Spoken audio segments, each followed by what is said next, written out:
Joe, when John was talking earlier, he mentioned Celestica coming to Newmarket, which is considered a big win for Newmarket. How do you plan on attracting other big companies like Celestica to come to Newmarket?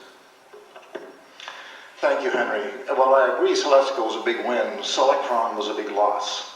I mean, we are replacing jobs that were there with new jobs that are coming into our town. We need facilities in our community that will be able to handle the growth that everybody is projecting. We need sewage system, we need infrastructure before we can do much more building. We need land. We don't have much more industrial land left to develop.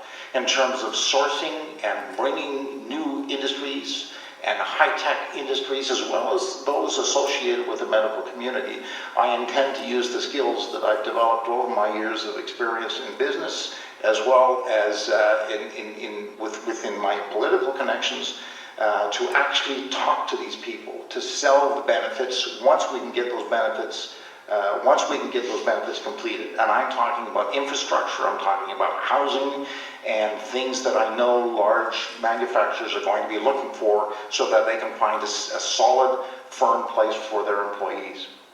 In addition to that, and I want to add this, that we have got tremendous red tape in this community. It is my objective to start reducing some of that red tape, cutting some of that red tape, including development charges for any new projects that are going to be developed in Newmarket. That will bring business to this community. Thank you. John? Well, thanks very much. I'll just start by saying, and this is pretty much undisputable, but if you reduce development charges, the burden falls onto the taxpayer. So I think we have to be very careful about who pays for what. Celestica was a very significant win, and yes, it was replacing Selectron jobs, but I would also say that many communities lost manufacturing jobs over a period of time, and they're not necessarily replacing them, and so we are, and so I do consider that a significant win. How we're going to continue to build on that, I think, is we've got to focus on some strategic areas. I think, again, this is a regional center. Regional government can be a driver of economic development. There's a lot of businesses, engineering, legal, others that will want to be close to government, and I think that as a regional center, we benefit in other ways, retail, etc. Southlake Hospital. But let me just quickly touch on two things. Create IT at Southlake and Newmarket. These are both small, innovative incubators that have the potential to drive job growth. And I'll be honest with you, Celestica was very interested in those two organizations being here. They see that an innovative community, the community's trying to do stuff like that, is a community that's moving forward. Thank you. James, if you'll direct the next question to John, please. John, what do you believe is the biggest economic development opportunity for the town? Thanks very much. I think that the biggest opportunity is marketing ourselves. I think we have a community that is thriving. Our downtown, believe it or not, is a huge economic opportunity. I can't tell you how often now I hear people say that young people, businesses, people want to live near downtown Newmarket. And that attracts businesses and that attracts people to relocate their business to a community they want to live in. So I think we need to leverage the success of our community being a top place to live, having a thriving downtown. We're seeing our mall expand with a first in Canada. We're seeing Southlake moving back into expansion phase. So I think we have to market the many, many successes of our community. And so our biggest opportunity is getting our story out there in a more concrete and comprehensive way and making sure that those looking to expand, those looking to locate offices and head offices and small startup entrepreneur businesses know that Newmarket is the great place that many are realizing it is. Joe. Thank you. I agree with John. I think that Southlake is one of the greatest draws for business in Newmarket, in the medical community, medical, pharmaceutical, healthcare community. We will grow with that. We will use that. We will leverage that to the best of our abilities. Downtown Newmarket is, I've always believed it to be the jewel of this community. It's central. It is directly proportional to the enjoyment of everybody that lives in this community. And I think that the town has done an absolutely amazing job. The businesses have done an amazing job. We've faltered We've had some problems, we've had some difficulties, and I hope that those difficulties, and I'm talking specifically about the clock tower and the closed businesses along Main Street, and I hope that those will be, and it'll be my vision, one of my priorities to make sure that those are cleaned up and developed as quickly as possible. Development opportunities, again, Thank you. All right. Henry, Henry, your if you would question to direct Joe, your please. question to Joe, please. Let's talk about the town. Let's talk about the town.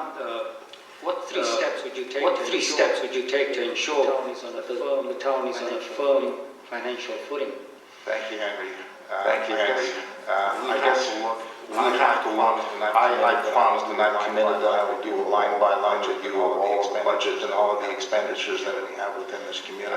My experience has dealt with projects from small 10,000 square foot buildings to $500 million projects where I had over 2,000 tradesmen on site at any one time.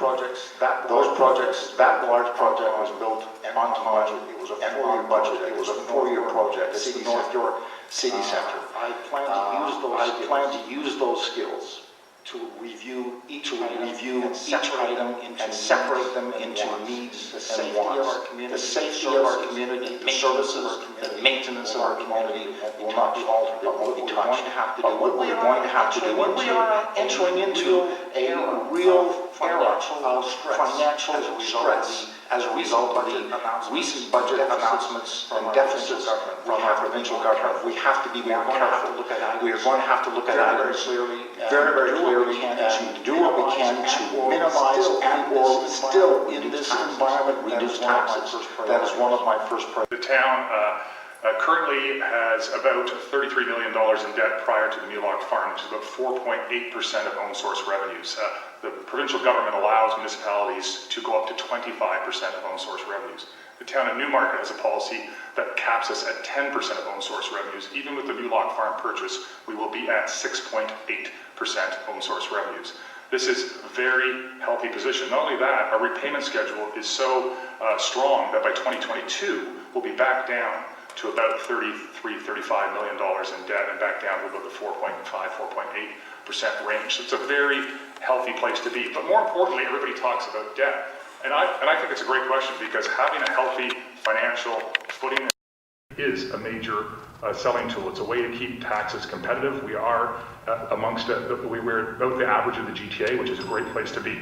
Last point I just want to quickly make is that debt is under control, and the other important part is reserves. Our reserves have tripled. Okay, sorry. So sorry. I had 2 bells, so I had to do. James, if you would please ask the next question of John. John, with the retirement of Bob Shelton as mayor, what would you be looking for in a new CAO? Well, thanks very much. This is a very good question. This is a very important moment in Newmarket's development and history. Bob Shelton, for those who don't know, has been with the town of Newmarket for over 40 years. He is a wealth of information and knowledge, and he has been a key part in moving this town forward in many, many ways, and we owe him a great debt of gratitude. So this is an important moment, an important time. We need to get this right. We need to make sure we get the right person. We need to look for somebody who understands the importance of having a strong financial base, who will continue to ensure that debt is manageable, that taxes remain below the GTA average, and that we grow our reserves. And so I would say, number one, a strong understanding of the importance of the sound financial basis. And number two, somebody that understands the passion that this community has, that we as a community, not as a council, as a community, are passionate about being a great community, about building a great community, and that there's incredible resources in this community, in groups of people in different ways, that need to be harnessed. It's not just about running a business, it's about bringing a community in to work with and to make the town great together. And so I think those 2 things are extremely important. And I would say that the last one, I would like to see somebody who really understands the importance of planning in a community. The role of planning is very important, and getting things right, like the clock tower, understanding what development on a corridor should look like Davis and Young, and will be progressive and move us forward in that realm. Joe? I'm getting the hang of this now. So.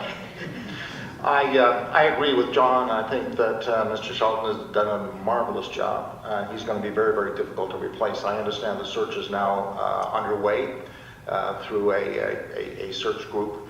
I will support, obviously, whoever's going to be replacing Bob. It's also important that they have a good relationship with the department heads throughout the town and all of the other employees within the town, and the town council will work, and I will work with whoever is going to be the new CAO.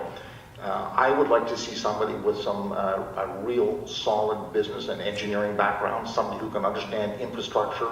As John said, planning is absolutely vital, and have a good financial background as well. We need a seasoned individual, and hopefully we can steal a seasoned individual from another municipality. Okay, Henry. Henry, if you'll lead off your question with Joe, please. Joe, however you define it, housing affordability is a major issue throughout the GTA, including Newmarket. How do you ensure that home ownership continues to be attainable by everybody? Unfortunately, we all recognize that housing is market-driven, and the cost of housing is market-driven. I've been very successful in my past developing PPP partnerships. That's private-public partnerships where we actually bring in perhaps even charities or religious groups or other groups that would assist in sponsoring and looking after and assisting with the financing of construction of new residences. We are an aging population here in this community. As a matter of fact, if you look through some of the larger developments where people are living in 4,000 and 5,000 square foot homes, there's usually only 2 people in those homes. But they don't want to leave this community. They want to live and bring up their grandchildren in this community. So it's absolutely vital, it's absolutely important, and one of the projects that, one of the promises that I want to do is to relook at the purchase of the Mulock Farm so that we can develop not only park, but we can develop housing that will either be tiered, terraced, but quality housing that is also has an affordable price point for people that want to move down from larger projects and for young people to have a place in their final place to live. Earlier point that home ownership for everybody is not realistic, and it's not even something that should necessarily be a goal. Take Zurich, for example. There's about 80% renters in Zurich, and it's a thriving European city. Having said that, we should make sure there's home ownership opportunities, but we should make sure there's opportunities of every type of housing. All of the opportunities out there. How do we do it? The way we did it at 212 Davis, I worked very hard at that. I've been working very hard at rental projects for a very long time. We've now recently successfully brought in an incentives package to move rental and affordable housing forward at the region, and that incentive package has just recently started to be looked at and employed at the town of Newmarket. There's a lot to be done. This is an area you will never conquer.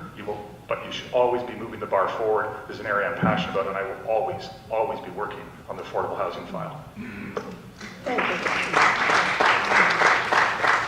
James, if you'll direct your question to John, please. John, various municipalities have called for additional revenue tools, including municipal land transfer tax like the City of Toronto has. Studies have shown that land transfer tax distort the market, hurt consumers and business, and discourage residents from moving, thereby furthering reducing the housing supply. If elected, would you support or oppose the introduction of a municipal land transfer tax? Thanks very much. Well, I do recognize that the co-sponsor of this event would like to hear a particular answer. I'm not going to be as bold as the others.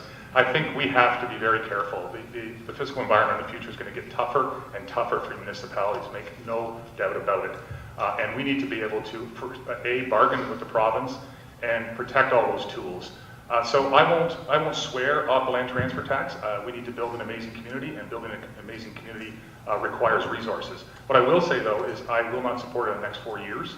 I believe that the marketplace has been very stressed with other initiatives and other implications related to the housing market, and so I don't think this is the appropriate time. And I also will say this, if it does come in, it doesn't have to be the same size as Toronto's. It can be much smaller, and I think it's important to recognize that if it were to be enacted, it would only be done with significant public and industry consultation.